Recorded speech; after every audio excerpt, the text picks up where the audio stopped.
출애굽기 강의 31번째 시간으로 출애굽기 29장 성경 본문 전체가 되겠습니다.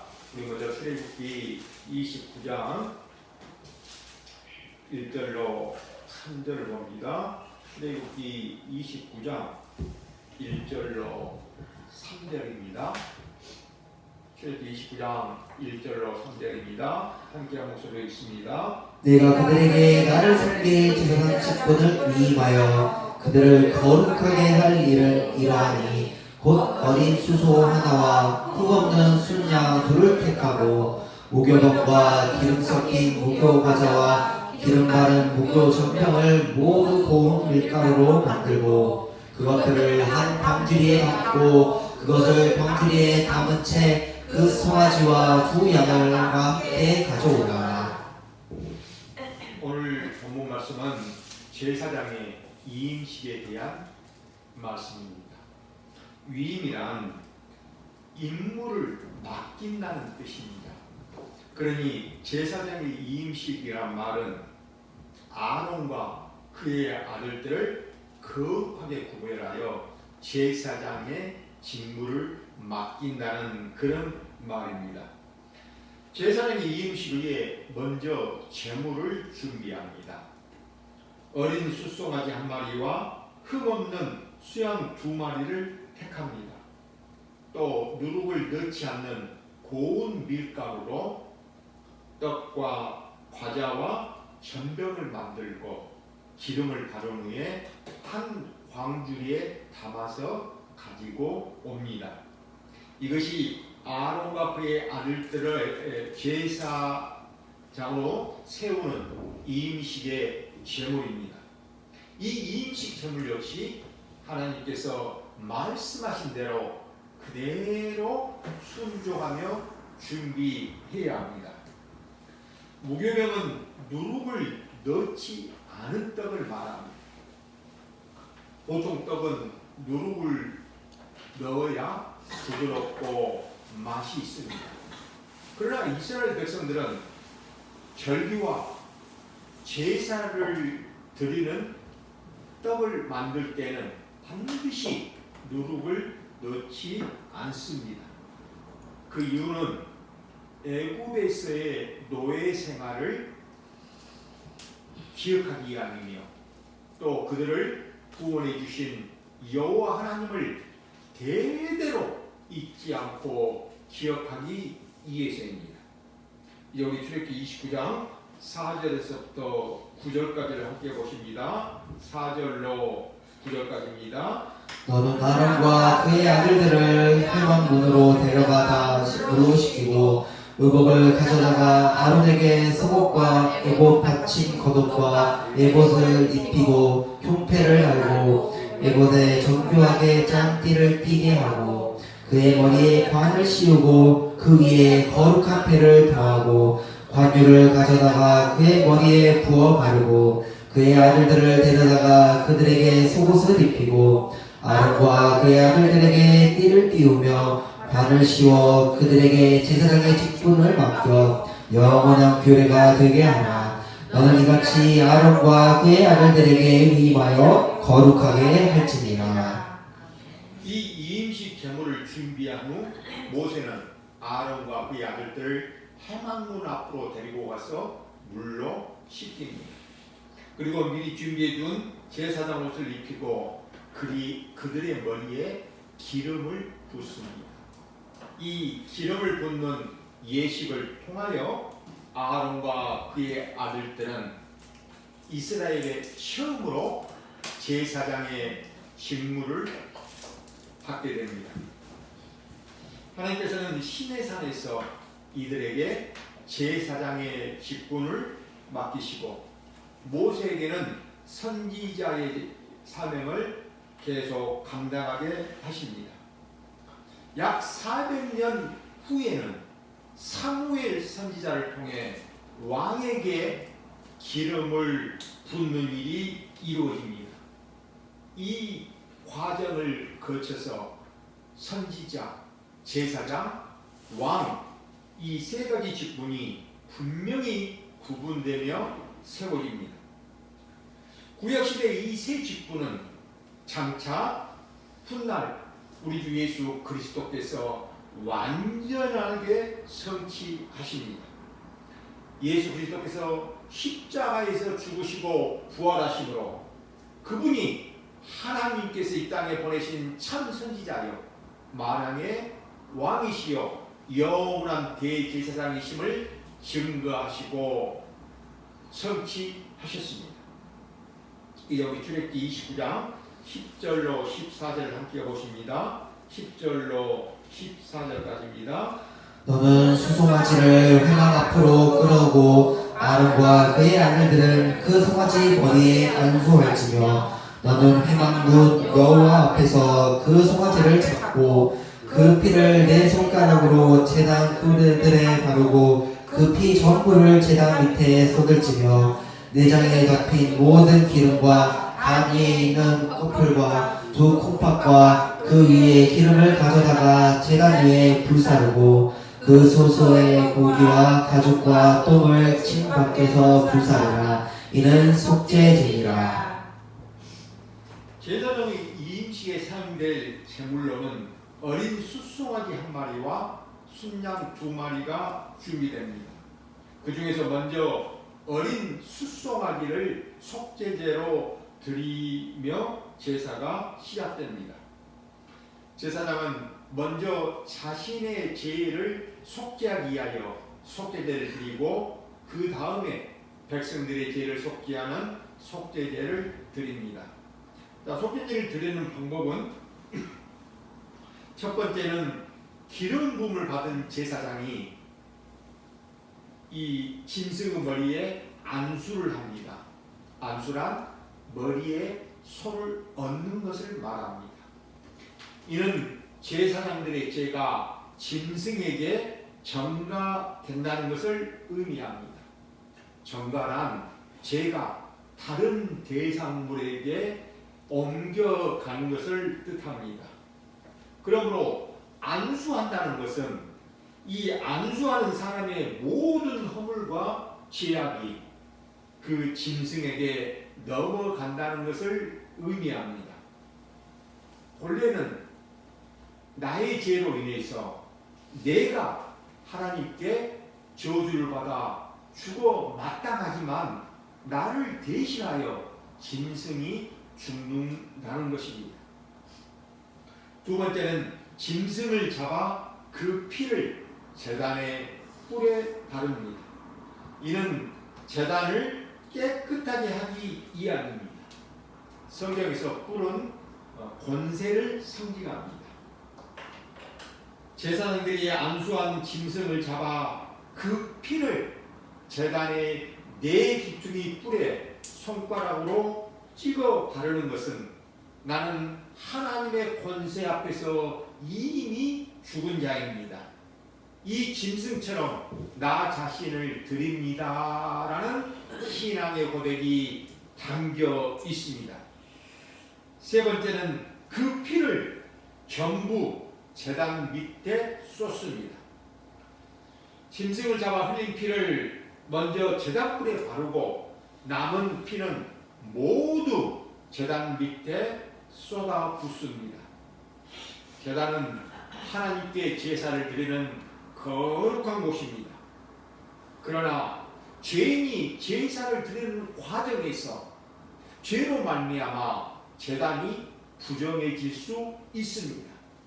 그래서 짐승의 피를 제단의 뿔에 바르고 제단의 밑에 쏟음으로써 제단을 깨끗하게 하여 하나님께서 받으실 수 있는 상태로 다시 회복시키는 것입니다.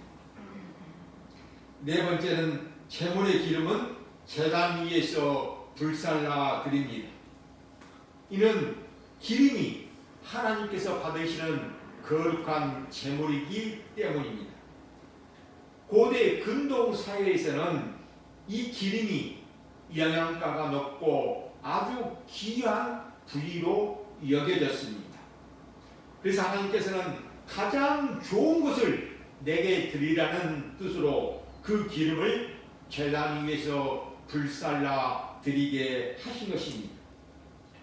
다섯 번째는 제물의 고기와 가죽과 똥은 짐 밖에서 불사릅니다. 이는 이것들은 죄가 전가되어 부정하고 더러운 것으로 간주되었기 때문입니다. 이것이 제사장 이임식을 위한 송아지의 속죄제입니다. 이제 우리 출애굽기 29장 15절에서부터 18절까지를 함께 보십니다. 15절로 18절까지입니다. 너는 또 수장 한 마리를 끌어오고 아론과 그의 아들들은 그 순양의 머리 위에 안수할지며 너는 그 순양을 잡고 그 피를 가져다가 제단 위에 주위에 뿌리고 그 순양의 각을 끄고 그 장부와 다리는 씻어 각을 뜬 고기와 그 머리와 함께 두고 그 순양 전부는 제단 위에 불사르라. 이는 여호와께 드리는 번제요 이는 향기로운 냄새니 여호와께 드리는 화제니라. 하나님께서 모세에게 2마리의 순양 가운데 한 마리를 번제로 드리라고 하십니다. 순양의 머리에 아론과 그의 아들들이 안수를 하고 순양을 잡아서 그 피를 제단 주변에 뿌리고 고기는 불에 태워서 완전히 번제로 드립니다. 번제란 제사의 종류 가운데 하나로서 제물을 불로 완전히 태워서 드리는 제사를 말합니다. 이것은 하나님께 완전히 드려지는 헌신을 상징합니다. 자, 제사의 종류에는 번제, 소제, 화목제, 속제제, 속건제 등 5가지가 있습니다. 화제는 불로 태워서 드리는 제사의 방법입니다. 제사를 드리는 방법에는 화제, 요제, 거제, 전제 등 4가지가 있습니다. 제사의 종류와 제사의 방법을 혼동해서는 안 됩니다. 자, 여기 우리 출애굽기 29장 19절에서부터 21절까지를 함께 봅니다. 19절로 21절까지입니다. 너는 다른 순양을 택하고 아론과 그 아들들은 그 순양의 머리 위에 안수할지며 너는 그 순양을 잡고 그것을 피를 가져다가 아론의 오른쪽 귀부리와 그의 아들들의 오른쪽 귀부리에 바르고 그 오른손 엄지와 오른발 엄지에 바르고 그 피를 제단 주위에 뿌리고 제단 위에 피와 관유를 가져다가 아론과 그의 옷과 그의 아들들과 그의 아들들의 옷에 뿌리라. 그와 그의 옷과 그의 아들들과 그의 아들들의 옷에 거룩하리라. 하나님께서 모세에게 2마리의 순양 가운데 남은 순양 한 마리를 화목제로 드리라고 하십니다. 화목제를 드리는 방법은 순양의 머리에 아론과 그의 아들들이 안수를 합니다. 안수한 후에 순양을 잡고 그 피를 아론과 그의 아들들의 오른쪽 깃불과 오른쪽 엄지손가락과 오른쪽 엄지발가락 위에 바릅니다. 오른쪽 깃불과 오른쪽 엄지손가락과 엄지발가락에 피를 바른다는 것은 온몸에 피를 바른다는 것과 마찬가지입니다. 제사장들의 몸에 피를 바르고 옷에 피를 뿌림으로 제사장들이 거룩하게 됩니다. 제사장들이 거룩하게 되는 것은 피 때문입니다. 이 순양의 피는 장차 우리 죄인들을 위해서 십자가에서 흘리실 예수 그리스도의 보혈에 대한 모형이요 그림자입니다. 언약적 예표입니다. 이제 우리 출애굽기 29장 22절에서부터 28절까지를 함께 보십니다. 22절로 28절까지입니다. 너는 또 그 순양의 기름과 기름진 꼬리와 그것의 내장에 덮인 기름과 간 위에 커플과 2 콩팥과 그것들 위에 기름과 오른쪽 넓적다리를 가지라. 이를 위임식의 순양이라. 또 여호와 앞에 있는 무교병과 광주리에서 떡 1개와 기름 바른 과자 한 개와 전병 한 개를 가져다가 그 전부를 아론의 손과 그의 아들들의 손에 주고 그것을 흔들어 여호와 앞에 요제를 삼을지며 너는 그것을 그들의 손에서 가져다가 제단 위에서 번제물을 더하여 불사르라. 이는 여호와 앞에 향기로운 냄새니 곧 여호와께 드리는 화제니라. 너는 아론의 위임식 순양의 가슴을 가져다가 여호와 앞에 흔들어 요제를 삼으라. 이것이 내 분깃이니라. 너는 그 흔든 요제물 곧 아론과 그의 아들들의 위임식 순양의 가슴과 넓적다리를 거룩하게 하라. 이는 이스라엘의 아들과 그의 자손에게 돌릴 영원한 분깃이요 거제물이니 곧 이스라엘 자손의 화목제의 제물 중에 취한 거제물로 여호와께 드리는 거제물이니라. 화목 제물을 드리는 방법에는 세 가지가 있습니다. 첫째는 기름과 꼬리 부분과 무교병 떡 한 개와 과자 한 개와 전병 한 개를 함께 화제로 드립니다. 화제는 불에 태워 드리는 제사 방법을 말합니다. 둘째는 순양의 가슴 부위를 흔들어서 요제로 드립니다. 요제는 한문으로 흔들 요자를 써서 짐승의 가슴 부위를 앞뒤로 흔들어서 드리는 제사 방식을 말합니다. 셋째는 순양의 뒷다리 부분을 들어 올렸다가 내리는 거제로 드립니다. 거제는 한문으로 들것자를 써서 짐승의 뒷다리를 들어 올렸다가 내리는 제사 방법을 말합니다. 이처럼 화목제의 경우 화제로 짐승을 태워서 드리는 부위와 태우지 않고 요제와 거제로 드리는 부위가 있습니다. 하나님께서는 화목 제사를 드릴 때 번제단에서 태우지 않고 요제로 드려지는 짐승의 가슴 부분과 거제로 드려지는 짐승의 뒷다리를 제사장의 양식이 되게 하심으로써 제사장과 그의 가족들의 생계를 책임지십니다. 이제 우리 출애굽기 29장 29절로 30절을 함께 보십니다. 29절에서부터 30절까지입니다. 아론의 성인은 후에 아론의 아들들에게 돌릴지니 그것이 그것을 입고 기름 부음으로 위임을 받을 것이며 그를 이루어 제사장이 되는 아들이 회막에 들어가서 성소에서 섬길 때에는 이래 동안 그것을 입을지니라. 대제사장이 입는 옷은 한 벌뿐입니다.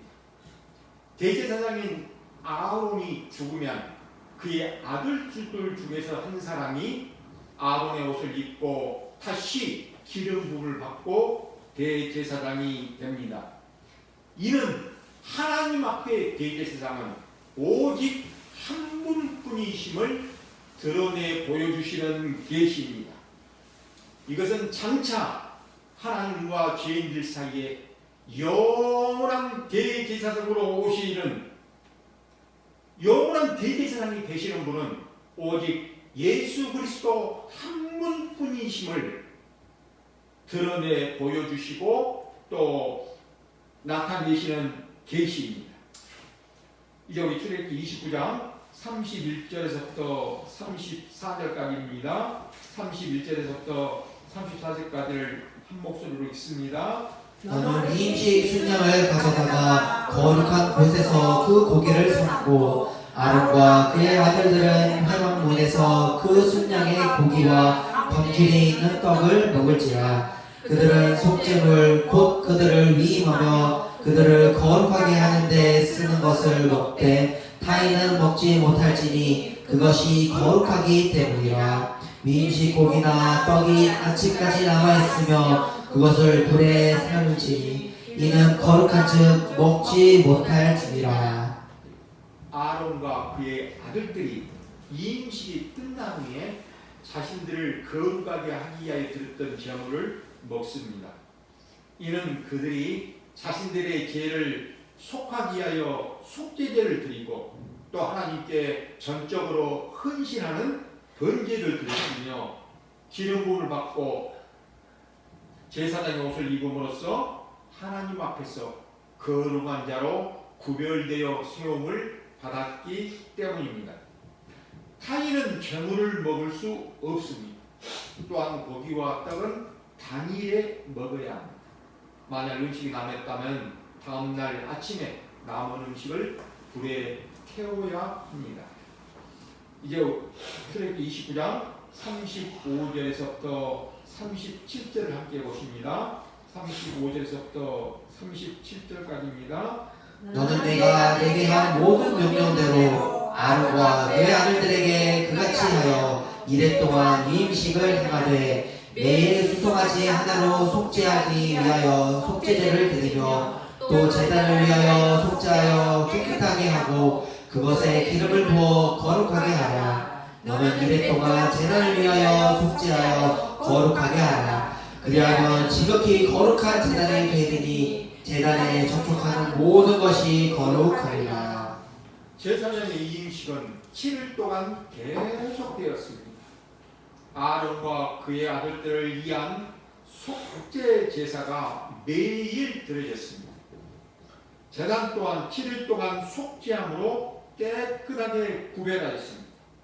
그리하여 그 제단 위에 올려지는 모든 제물들이 거룩한 제단에 접촉하게 됨으로써 함께 거룩하게 되어지는 은혜를 입게 된 것입니다.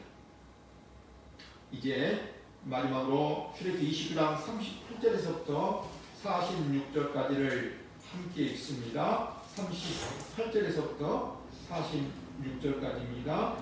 내가 제단 위에 드릴 것은 이러하니라. 매일 1년 된 어린 양 2마리니 한 어린 양은 아침에 드리고 한 어린 양은 저녁 때에 드릴지며 한 어린 양의 고운 밀가루 10분의 1 에바와 찌은 기름 4분의 1 한 번을 더하고 또 전제로 포도주 4분의 1 흰을 더할지며 한 어린 양은 저녁 때에 드리되 아침에 한 것처럼 소제와 전제를 그것과 함께 드려 향기로운 냄새가 되게 하여 여호와께 화제로 삼을지니 이는 너희가 대대로 여호와 앞 회막문에서 늘 드릴 번제라. 내가 거기서 너희와 만나고 내게 말하리라. 내가 거기서 이스라엘 자손을 만나리니 내 영광으로 말미암아 회막이 거룩하게 될지라.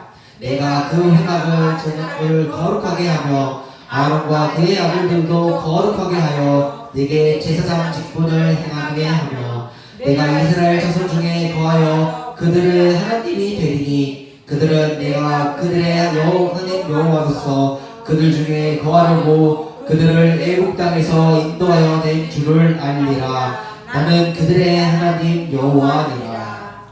아멘. 제사장은 여호와 하나님께 매일 아침과 저녁으로 1년 된 어린 양 한 마리씩을 번제로 드려야 합니다.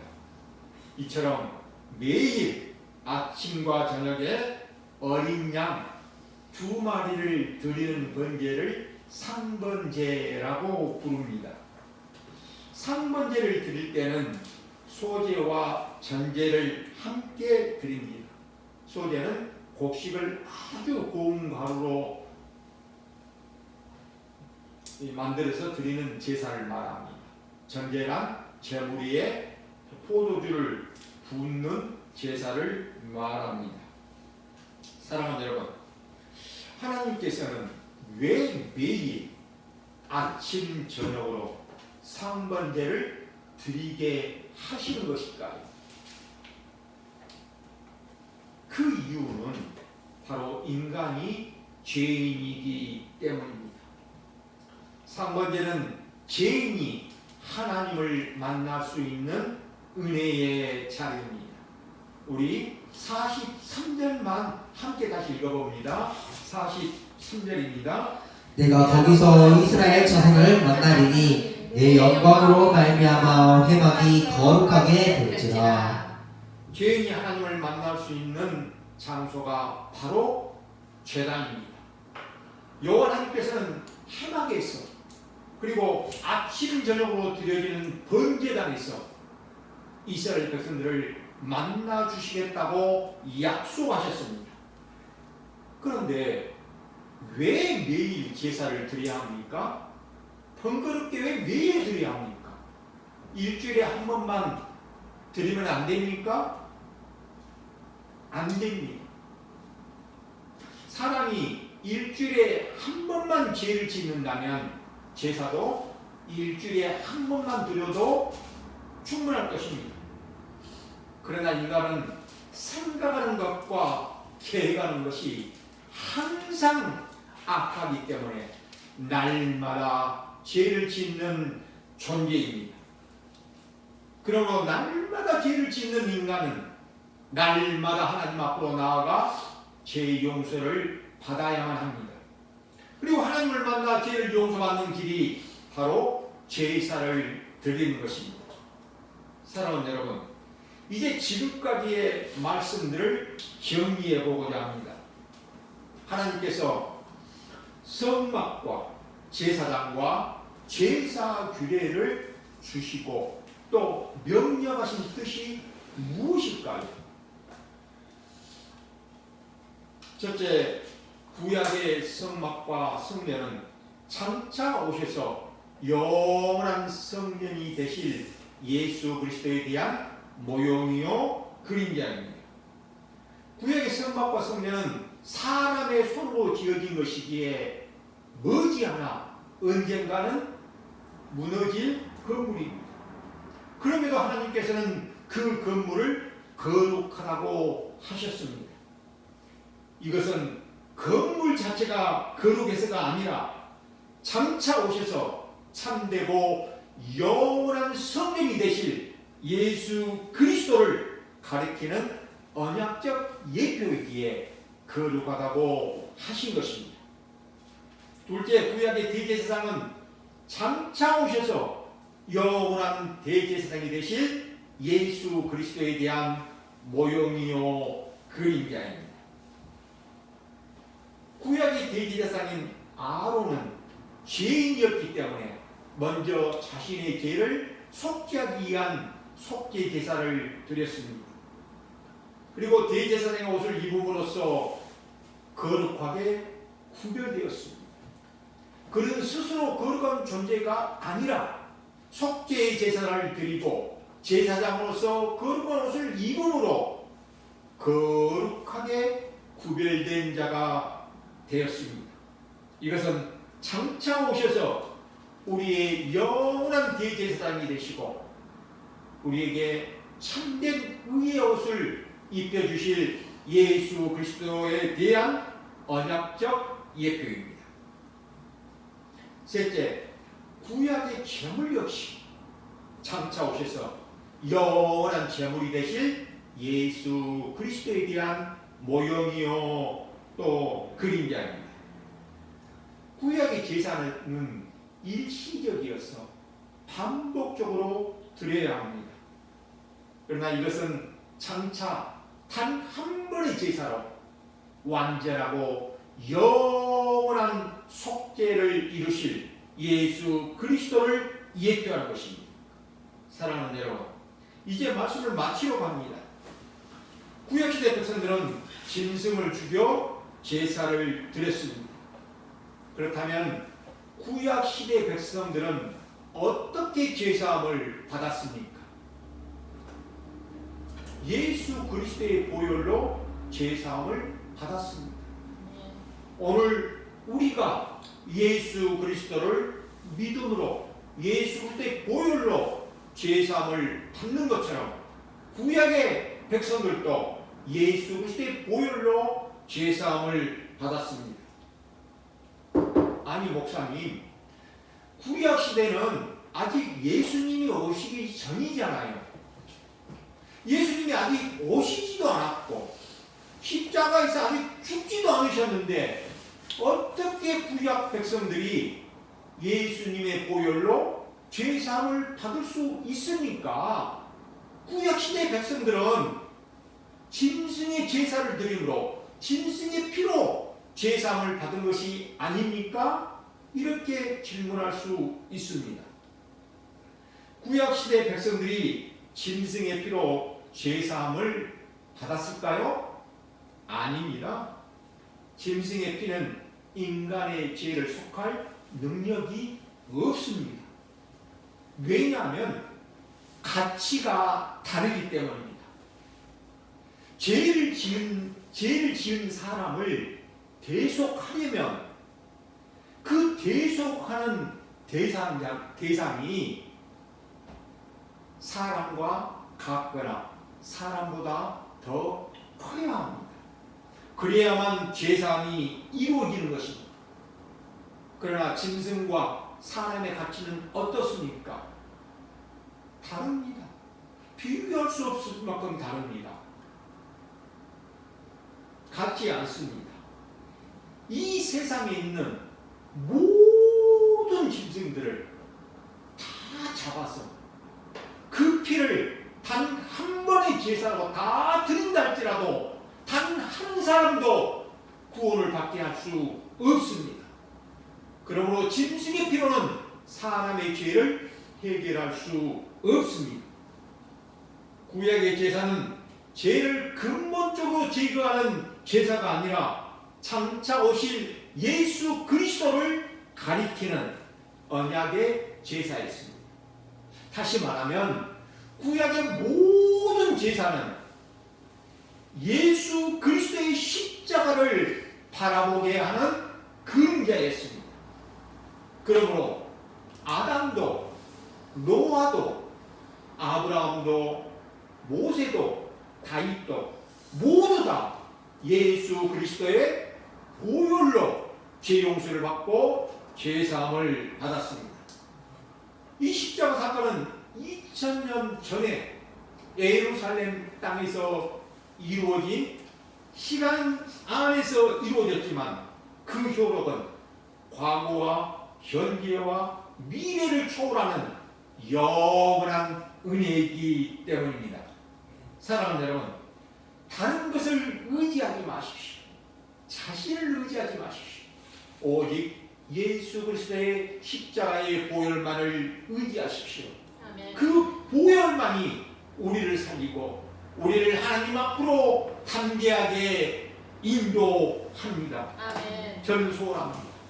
오늘 여기 계신 모든 분들이 이 예수 그리스도의 보혈만을 믿고 하나님 앞에 날마다 담대하게 나아가는 그런 복된 하나님의 성도들이 다 되어지시기를 우리 주님의 이름으로 축원드립니다. 아멘. 기도드리시겠습니다. 하나님 아버지, 성도의 거룩함과 의로움은 나 자신의 행위가 아니라 오직 예수 그리스도로 말미암습니다.